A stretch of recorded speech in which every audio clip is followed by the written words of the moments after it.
பேசி தமிழ் 100க்கு 100 எப்படி எடுக்கலான்னு தான் பார்த்துட்ருக்கோம். குரூப் 4 கொஸ்டின் ஒன்று மாடல் ஏற்கனவே போட்டிருக்கோம். எலிஜிபிலிட்டி எக்ஸாமில் உள்ள ஒரு கொஸ்டின் 2024 உள்ளது. ஒரு 30 கொஸ்டின் பார்ட் 1 போட்டிருக்கேன். இது பார்ட் 2 பார்க்கலாம். இது எலிஜிபிலிட்டி பொறுத்த வரைக்கும் இலக்கணம் தான் நிறையா படிக்கணும். ஸோ இதில் என்ன கொடுத்துருக்காங்க அப்படின்னா 31வது கொஸ்டின் 30 வரைக்கும் பார்த்தாச்சு. இவங்க வந்து கேட்குறது சரியான இணை என்ன அப்படின்னு கேட்டிருக்காங்க. கமுகுங்கிறது பாக்கு, கரினா யானை, பரினா குதிரை.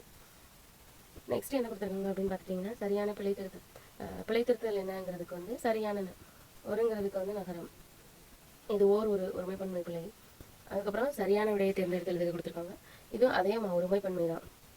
நெக்ஸ்ட்டு சரியான தொடர் அமைப்பினை குறிப்பிடுது அப்படின்னு கொடுத்துருக்காங்க.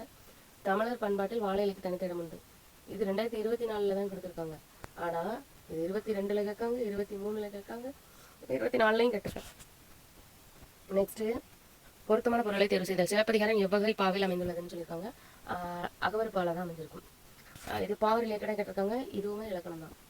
வள்ளுவர் தம் குரல் பாவடியால் வையத்தால் உள்ளுவதெல்லாம் அலர்ந்தார் ஒருந்து. வள்ளுவரை புகழ்ந்தவர் யாரும் பாரணர் அப்படின்னு சொல்லியிருக்காங்க. இது பாடல் வரி, சரிங்களா? பாடல் வரி ரிலேட்டடாக இந்த கொஸ்டின் கேட்டிருக்காங்க. நெக்ஸ்ட் என்ன கொடுத்துருக்காங்க? ஐம்பெருங்காப்பியம் என்னும் சொற்றொடரை தம் முறையில் குறிப்பிட்டவர் மயிலை நாடர். இதுவும் அப்படிதான். இது கூற்றுகள், சரியா? இது வந்து அதை யூஸ் பண்ணுவாங்க யாரு அப்படி? அடுத்த கொஸ்டின் என்னன்னா, கார்காலத்தை பெரும்பொழுதாக கொண்ட நிலத்தை சுட்டுக அப்படின்னா முல்லை தான். முல்லைப்பூவை காரில் தொங்கிட்டுருப்பாங்கன்னு நினச்சிக்கோங்க. கார்காலம் பெரும்பொழுதாக இருக்கு. நெக்ஸ்ட்டு கரம் பிடும்பை இல்லார் இத்தொடரில் பொருள் என்னன்னு கேட்டிருக்காங்க. துன்பம் தராத நல்லவர் அப்படி நல்லவர் தான் என்னன்னு சொல்லுவாங்கன்னா கரம் பிடும்பை இல்லாதவர் அப்படின்னு சொல்லியிருக்காங்க, சரிங்களா? துன்பம் வந்து தராதவங்களை. நெக்ஸ்ட் என்ன கொடுத்துருக்காங்க? குறில் நெடில் பொருள் வேறுபாடு அறிந்த சரியான இடையே தேர்ந்தெடுக்க. கல் அப்படின்னா படி, கால் அப்படின்னா உறுப்பு. இது எல்லாருக்குமே தெரிஞ்சிருக்கும். நெக்ஸ்ட்டு இதுக்கு ஒரு ஆப்ஷன் தெரிஞ்சாலே தெரியும். நம்ம கால்ங்கிறது வந்து உறுப்பு, அதில் உடலில் இருக்கிற உறுப்புங்கிறது தெரிஞ்சாலே படிச்சிடலாம், சரிங்களா? கால். அடுத்து நெக்ஸ்ட்டு ஒளி பொருள் வேறுபாடு இருந்து சரியான இணையை தேர்வு செய்ய. விதி, வீதி. விதி அப்படின்னா சட்டம், வீதினா தெருவு. குறில் நெறில் வேறுபாடு தான். நான் பாடம் படிப்பேன், நான் படம் பிடிப்பேன். இது ஈஸி தான், அடிச்சிருப்பீங்க. கொஷினை நீங்கள் தெரிஞ்சுக்கணும் எப்படி கேட்குறாங்கன்ட்டு. மேபி இதே அப்படியே குரூப் 4 கேட்க சான்ஸ் இருக்குது. சொல்லும் பொருளும் கேட்பாங்களா? வேங்கைங்கிறது பொருள், மரம், புளி இதெல்லாம் குறிக்கும். இதெல்லாம் கேட்டிருக்காங்க 2013-16 எக்ஸாம்லலாம் குரூப் 4ல். நான் மட்டுமே தண்டனை ஏற்று நரகத்தை சேர்வேன், ஆனால் என் மக்கள் அனைவரும் நலன் கெட்டவர் அப்படின்னு சொன்னது ராமானுஜர். இதை பார்த்தோன்னே கண்டுபிடிச்சலாம். இதுக்கு ஆனால் தான் வரும், சரிங்களா? சரியான இணைப்பு சொல் என்னண்டு? இணைப்பு சொல்லும் அதிகமாக இப்போ ட்ரெண்ட் ஆக்குறாங்க எலிஜிபிள் டெஸ்ட்டுக்கு. கொஞ்சம் அந்த கொஸ்டினையும் பார்த்துக்கோங்க. நல்ல அறிவும் பண்பும் உடையவர்கள் பணம் பணியால், ஆனால் இவை இல்லாதவர்கள் மோசமான எஜமான். அதிகமாக இந்த இணைப்பு சொற்கள் ஆனால், அந்த ஆகையால், அந்த 2 வார்த்தை தான் கேட்குறாங்க. அதை கொஞ்சம் பார்த்துக்கோங்க. தொகை சொற்கள் வந்து எத்தனை வகைப்படும்னு கேட்டிருக்காங்க. அதை அப்படியே ஒரு கொஸ்டினாகவே எடுத்துட்டாங்க. நெக்ஸ்ட்டு சரியான வினா சொல்லை தேர்ந்தெடுத்தெழுதுங்க. காசி நகரத்தின் பெருமையை கூறும் நூல் எது அப்படின்னு கேட்டிருக்காங்க. எல்லாருக்கும் தெரியும். ஆன்சர் வந்து காசி காணும், சரிங்களா? இதை கொஸ்டினே அப்படியே கொஸ்டினாகவே கேட்டாங்க. அவங்க கேட்டிருக்கிறது என்னென்னா சரியான வினா சொல்லை தேர்ந்தெடுன்னு தான் கேட்டிருக்காங்க. வினா எப்படி கேட்கணுங்கிறத தெரிஞ்சிருக்கணும் பேசிக்காக. அதான் தமிழ் எலிஜிபிலிட்டி டெஸ்ட்டு. இருக்கு என்ற பேச்சு வழக்கை எடுத்து வழக்காக மாற்றுக அப்படின்னா இருக்கிறது. இருக்கு அப்படின்னாக்கி இருக்கிறது. பேச்சு வழக்கு வந்து இருக்கு அப்படிங்கிறோம். எழுத்து வழக்கம் மாறும்போது இருக்கிறது. நெக்ஸ்ட் பேச்சு வழக்கு எழுத்து வழக்கு எல்லோரும் வேகமாக எங்கே போறாங்க அப்படின்னு கேட்டிருக்காங்க. எல்லாரும் வேகமாக எங்கு போகிறார்கள் அப்படிங்கிறது தான் கரெக்ட், சரிங்களா? எங்கு போகிறார்கள், எங்கேங்கிறது எங்கோ மாறிடும். நெக்ஸ்ட் நிறுத்தக்குறிகள் எது சரியானது கேட்டிருக்காங்க. தமிழ் வந்து இயல் இசை நாடகம் என முத்தமிழாய் வளர்ந்தது. லாஸ்ட் புள்ளி வந்துடணும், சரிங்களா? அது இந்த ஒரு இடத்துல மட்டும்தான் இருக்கு. இந்த இயல் இசை நாடகம் கமா வந்து தமிழ் மட்டும்தான் கொடுத்துருக்காங்க. தமிழ் கமா கொடுத்து இயல் இசை நாடகம். சரியானது எதுன்னு கேட்டிருக்காங்க ஏ. நெக்ஸ்ட் நிறுத்தக்குறிகள்ல எது சரியானது அதுவும் தான் கொடுத்துருக்காங்க. கடல் முகத்தினையும் அமிழ்தனையும் முத்தினையும் அமிழ்தத்தினையும் தருகிறதுன்னு சொல்லியிருக்காங்க. இதுக்கு வந்து நிறுத்தக்குறி கடல் முத்தினையும் அமிழ்தத்தினையும் தருகிறது, இப்படிதான் சொல்லுவாங்க. நெக்ஸ்ட் பிறமொழி சொற்களுக்கு இணையான தமிழ் சொல்லை காலிங்கல்னா அணைக்கும் மணி. இதுவுமே இப்போ கேட்டுட்டு இருக்காங்க இந்த கோல்டு பிஸ்கட் தங்கத்துக்கு தெரியும். அதுக்கப்புறம் பிறமொழி சொல்லுக்கு இணையான தமிழ் சொல்லை கண்டுபிடிக்கணும்னு கேட்டிருக்காங்க. இதே எக்ஸ்பெரிமெண்ட் ரிப்பீட் செய்வது ஆன்சரை கண்டுபிடிங்க. இதே செய்முறையை மீண்டும் செய்து விடையை கண்டுபிடிங்க. ஓகே. நெக்ஸ்ட் என்ன கொடுத்துருக்காங்க? அடுத்த கொஸ்டின் விடை வகைகள். இது செய்வாயா அப்படின்னு சொல்லும்போது நீயே போய் செஞ்சுக்கோ அப்படின்னு சொல்லுறது ஏவல் விடை. அடுத்து நிறுத்தற்குறிகள் இருந்து யூஸ் பண்ணிக்கணும். கலாமையா காண்பதா எப்படி அப்படிங்கிறதான் ஆன்சர் கரெக்டு. நெக்ஸ்ட் அலுவல் சார்ந்த கலை சொற்கள். மேர்ஃபன் அப்படின்னா ஒருவன். இது வந்து ரொம்ப ரொம்ப முக்கியமானது, கேட்டுக்கோங்க. ஏன்னா இது ரொம்ப ப்ரீவியஸ் இயரில் குரூப் 2 குரூப் 4 அந்த மாதிரிலாம் கொஸ்டினில் கேட்டுகிட்டே இருக்காங்க. அடுத்து நெக்ஸ்ட் தவறான இணையை தேர்ந்தெடுத்துலுங்க.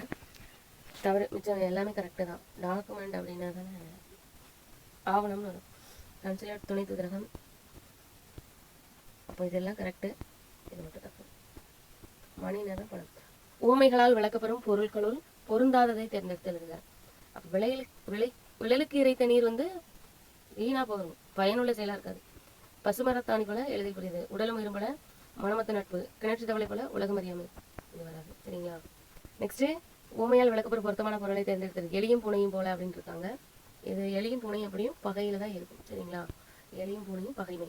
எவ்வகை வினை கவிதா உரை படித்தாள் அப்படின்னு கேட்டிருக்காங்க. செய்வினை. சரிங்களா? கவிதா உரை படித்தாள் அப்படிங்கிறது வந்து ஒரு செய்வினை வாக்கியம். நான் ஏற்கனவே சொல்லியிருக்கேன், எவ்வகை வாக்கியம் ரொம்ப கேட்பாங்க. அடுத்தடுத்த கொஸ்டின் எடுத்துருக்காங்க. பிறவினை வாக்கியம் என்னன்னு கொடுத்துருக்காங்க. அப்துல் நேற்று வருவித்தான். இந்த வித்தான் அப்படிங்கிற வார்த்தை வரும், அப்படி வந்தாலே பிறவினை வாக்கியம். அகரவரிசைப்படி சொற்களை சீர் செய்தல் கொடுத்துருக்காங்க. ஏற்கனவே அகரவரிசை நம்ம மேலே பார்த்தோம், ஒரு அகரவரிசை. அது உயிரெழுத்து, இது உயிர்மை எழுத்து கொடுத்துருக்காங்க. அதே மாதிரி தான் இன்னொன்று கொடுத்துருக்காங்க மறுபடியும். நெக்ஸ்ட்டு வேற்றொல்லை வினையாளனின் பெயரை கண்டறிக. பாடு அப்படின்னா பாடியவள், பாடியவள் அப்படின்னா தான் வினையாளனின் பெயரில் வரும். அடுத்து நெக்ஸ்ட்டு வேர்ச்சொல்லின் தொழில் பெயரை அல் கல் கல் இந்த மாதிரி வரும். இது காணுதல் அப்படிங்கிறது மட்டும்தான், அதுக்கான வேர்ச்சொல் வந்து காணு வரும். சரிங்களா? ஸோ காணுதல் அப்படிங்கிறது தான் தொழில் பெயர். அடுத்து நெக்ஸ்ட் ஒரு பொருள் பல தரும் பல சொற்கள். ஒரு பொருள் இருக்கு, ஆனால் பல அருள் பரிவு கருணை சொற்கள்லாம் எதை குறிக்கும்னா இரக்கத்தை தான் குறிக்கும் அப்படின்னு சொல்றாங்க. தமிழ் அருள் பரிவு கருணை எல்லாமே இரக்கத்தை தான் குறிக்கும். ஒரு பொருள் தரும் பல சொற்கள் ஆதவன் பகலன் ஞாயிறு ஆகிய சொற்கள் எத்தனை குறிக்கும்னா சூரியனை தான் குறிக்கும், அதாவது கதிரவன். நெக்ஸ்ட் ஒரு பொருள் தரும் பல சொற்கள் அப்படியே பாருங்களேன், வரிசையா வந்துட்டே இருக்கு. வாயு, தென்றல், வலி, புயல், சூறாவளி என பல்வேறு பெயர்களில் குறிப்பிடுவது எது அப்படின்னு இருக்காங்க. காற்று, வாயு பகவான் வாங்க காற்று. அதே இது மலைய வர்ண பகவான் சொல்லுவாங்க. ஒளி வேறுபாடு இருந்து சரியான இணை தேர்வு செய்யணும். கொடு கோடு, கொடு அப்படின்னா கொடுத்தல், நேராக வளைதல், கோடு. இதுதான் ரெண்டுமே. இரு புள்ளிகளுக்கு இடைப்பட்ட தொலைவு ஒரு கோடு, அதாவது நீளம் சொல்லுவாங்க. அடுத்து நெக்ஸ்ட் சந்திப்பிழையற்ற வாக்கியங்களை கண்டறிக. 1, 3 சரின்னு சொல்லியிருக்காங்க. வாடை காற்று வீசியது. ஃபர்ஸ்ட் 1 வாடை காற்று வீசியது. 3 வெயில் சட்டென தணிந்தது. இதுல வந்து இக்கு வந்திருக்கு. சரிங்களா? வெயில் சட்டென தணிந்தது, இத்து வந்திருக்கு. அடுத்து இது வந்து வல்லினமிகு மிக இடம் தெரிஞ்சுக்கணும். சந்திப்பிழையற்று. மரபு பிழை நீக்கி எழுதுக. இல்லத்தின் அருகில் கூரை வேய்ந்து நேர்ந்துங்க வரும். இதுவுமே ஒரு ப்ரீவியஸ் இயர் கொஸ்டின். சரிங்களா? அடுத்து நெக்ஸ்ட் பாக்கு, பஞ்சு, பத்து. இதில் இந்த சொற்கள் பொருந்தாத சொற்கள் என்ன? பஞ்சு தான், கசட தவிர. இது எழுத்துக்கள் ஞான இரளவல இடையின எழுத்துக்கள். இது வல்லின இடையின தெரிஞ்சுக்கணும். அது வந்து தான் கேட்காங்க. ஸோ பொருந்தாத சொல்லுங்கும் போது நல்லா யோசிக்கணும். இதை ஏன் இப்படி கொடுத்துருக்காங்கிறத தெரிஞ்சுக்கிட்டிங்கன்னா அடிச்சிடலாம். நெக்ஸ்ட்டு அதே மாதிரி தான் எக்கு அது எழுத்து.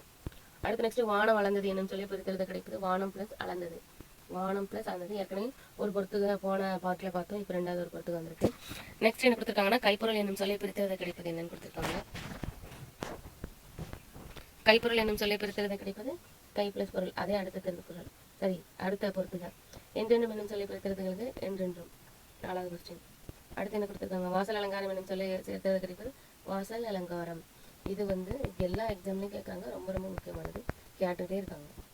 நெக்ஸ்ட்டு ஒருமை பன்மை பிழையற்ற தொடரை சரியான தொடரை தேர்வு செய்க.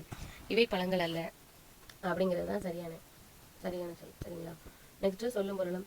தெளிவு அப்படின்னாக்கி நற்காட்சி, ஓர்தல் அப்படின்னா நல்லறிவு, உவாசம்னா அடங்கி இருத்தல், பேர்தற்கு அப்படின்னாக்கி அகற்றுவதற்கு. நெக்ஸ்ட் என்ன கொடுத்துருக்காங்க? சொல்லும் பொருளும் தான். அடுத்து குந்த அப்படின்னா உட்கார, இங்கே குந்து அப்படின்னு சொல்லுவாங்களா, இந்த இடத்துல உட்காரு. மிசை அப்படின்னா மேல், இதுக்கு எதிர்ச்சொல் கேட்டிருக்காங்க, கேள்வி. சரிங்களா? கந்தம் அப்படின்னாக்கி மனம், கந்த மனம், கந்தர். அடுத்து விசனம் அப்படின்னாக்கி கவலை, எப்போ பாரு விசனப்பட்டுட்டே இருக்காரு அப்படின்னு சொல்லுவாங்க, கவலை. அடுத்து நெக்ஸ்ட் என்ன கொடுத்துருக்காங்க? எவ்வகை தொடர் அப்படி. பூக்களை பறிக்காதேங்கிறது ஒரு கட்டளை தொடர். சரிங்களா? பூக்களை பறிக்காதே அப்படின்னா கட்டளை தொடர். எவ்வளவு உயரமான, அதை பார்க்கும்போதே லாஸ்ட் உணர்ச்சி இருக்கு. உணர்ச்சி வாக்கியம். சொல்லின் கூட்டப்பெயர் அப்படின்னு கேட்டிருக்காங்க. பழம்னா பழங்கள் தான் அதோட கூட்டப்பெயர். அடுத்து நெக்ஸ்ட் சரியான கூட்டப்பெயர். அதுக்கு ஆடுக்கு ஆட்டு மந்தன் தான் சொல்லுவாங்க. சரிங்களா? நெக்ஸ்ட் பொருத்தமான நூலினை தேர்வு செய்க. அல்லிலாயினும் விருந்துவரின் நோக்கம். விருந்தோம்பலின் பண்பை வந்து சொல்லியிருப்பாங்க. ஸோ எந்த நூல் அப்படின்னாக்கி நச்சினை.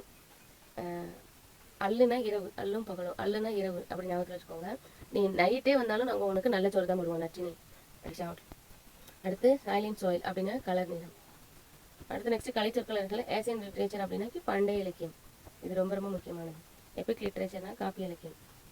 ஃபோக் லிட்ரேச்சர் நாட்டுப்புற இலக்கியம். கிளாசிக்கல் லிட்ரேச்சர் செவ்வி இலக்கியம். அடுத்து சரியான இலக்கியங்களை இணையை தேர்ந்தெடுத்துருங்க. டவுன்லோட் அப்படின்னா பதிவிறக்கம். இது மட்டும்தான் கரெக்ட். மிஸ்ஸில் ஏற்கனவே முன்னாடி கேட்டிருந்தாங்க மிஸ்ஸில் ஏவுகணை. அடுத்து நெக்ஸ்ட் இருபொருள் தருகன்னு கொடுத்துருக்காங்க. கடல் அலைக்கு வரும், அலைந்து திரிதல் வரும். இவ்வளோ தூரம் என்னை அலைய வச்சுட்டாம்பா அப்படிம்பாங்கல்ல. அடுத்து நெக்ஸ்ட் இருபொருள் தருக. ஆறுங்கிறதுக்கு நதியும் வரும், ஒரு எண்ணோட பேராகவும் ஆறு வரும். அடுத்தடுத்து கேட்டிருக்காங்க பாருங்க. ஒரு டாபிக் பாருங்க. எலிஜிபிள் டெஸ்ட்டுக்கு எப்படி கேட்குறாங்கன்னு தெரிஞ்சுக்கோங்க. மரப்புழையற்ற தொடரை தேர்வு செய்கள். சேவல்ங்கிறது கூவும், சேவல் கூவும். அதுக்கப்புறம் காற்றியவா உன்னை பாடாமல் இருக்க முடியாது, பாட்டின் மூலம் ஊற்றே நீதான். அப்படி இதில் விடுபட்ட என்ன பாட்டின் மூலம் ஊற்றே நீதான் அப்படிங்கிறத பார்த்துக்கோங்க. வரும்போதே அந்த பாடலுக்கான வரிங்கிறத ஒரு 2-3 வாட்டி வச்சுட்டிங்கன்னா தெரிஞ்சிடும். ஸோ ஏனலிங்கிற வேர்டு தான் இந்த இடத்துல ஷூட் ஆகும். ஓகேங்களா. நெக்ஸ்ட் என்ன கொடுத்துருக்காங்க, நிறுத்தல் குறிகளை அறிந்து நிறுத்தல் குறிகள் சரியானது எது அப்படிங்கிறது. யாராவது சாலையோரம் படுத்து கிடப்பது இதுதான் வரும். நெக்ஸ்ட் ஊர் பெயர்களின் மறுவு. புதுக்கோட்டைனா புதுகை தான், புதுக்கோட்டை அப்படின்னா புதுகை. அதே இது புதுச்சேரினா புதுவை, புதுச்சேரி அப்படின்னா புதுவை. ஓகே. ஊர் பெயர்களின் மறுவு எழுதுக. திருநெல்வேலி நெல்லை தான், எல்லாருக்கும் தெரிஞ்சிருக்கும். ஊர் பெயரின் மறுவு புதுச்சேரி புதுவை. அடுத்த கொஸ்டினாவே கொடுத்துட்டான் பாருங்க. ரொம்ப குழப்பணும்னு சொல்லிட்டு ஒரே கொஸ்டின்ல 2 வச்சிருக்கா, மண்டையை பிச்சு போடுங்க அப்படின்ட்டு. அடுத்து மாடுகள் இப்போது புல் மேய்கின்றன. இது வந்து நிகழ்காலத்துல இருந்திருக்கு, சாப்பிட்டுக்கிட்டு தான் இருக்கு. சரிங்களா. ஸோ பொருத்தமான காலத்தை எடுத்து எழுதுக. சரியான இணைய தேர்வு செய்ய. கண்ணன் பாடுகிறான் நினைக்கலாம். நெக்ஸ்ட் வேற என்ன கொடுத்துருக்காங்க, பொருத்தமான காலத்தை எடுத்து எழுதுக. சரியான இணையை தேர்வு செய்ய. கண்ணன் படித்தான். சரியான படித்தான் அப்படின்னா இறந்த காலம் தான். ஸோ நேற்று படித்தான் அப்படிங்கிறது தான் கரெக்டானது. பேச்சு வழக்கு எழுத்தோட நீத்து பாகம் குடிக்கவா. நீத்து பாகம் அப்படின்னாக்கி மேல் கஞ்சி குடிக்கவா. இது வந்து கரிசன இலக்கியம் இதில் வந்து சொல்லியிருப்பாங்க, 10th புக்கில் இருக்குது. ஸோ எல்லாமே புக்கில் இருந்து தான் கேட்குறாங்க. நீங்கள் புக்கை படித்தாலே போதும், உங்களுக்கே தெரிஞ்சுக்கோங்க. 2024 டெட் எக்ஸாமில் கேட்ட கொஸ்டின் இப்போ ரீசெண்டாக கேட்டதான். 2023-22 ரிலேட்டடாக கேட்கும் போதெல்லாம் இதே கொஸ்டின் ரிப்பீட் ஆகிருக்கு. ஸோ கொஞ்சம் ப்ரீவியஸ் இயர் கொஸ்டினை நல்லா பாருங்கள். நிறைய பேர் பார்க்குறீங்க, சப்ஸ்கிரைப் பண்ணிக்கோங்க. பிடிச்சிருந்ததுன்னா ஷேர் பண்ணுங்கள், நிறைய பேருக்கு ஃபாலோ பண்ண சொல்லுங்கள். இன்னும் நிறைய கண்டென்ட் போடுறேன். ஏதாவது கொஞ்சம் டவுட் இருந்ததுன்னா நீங்கள் கேட்கலாம். வேறு என்ன, லைக் பண்ணுங்கள், ஷேர் பண்ணுங்கள், சப்ஸ்கிரைப் பண்ணுங்க. தேங்க்யூ, நன்றி.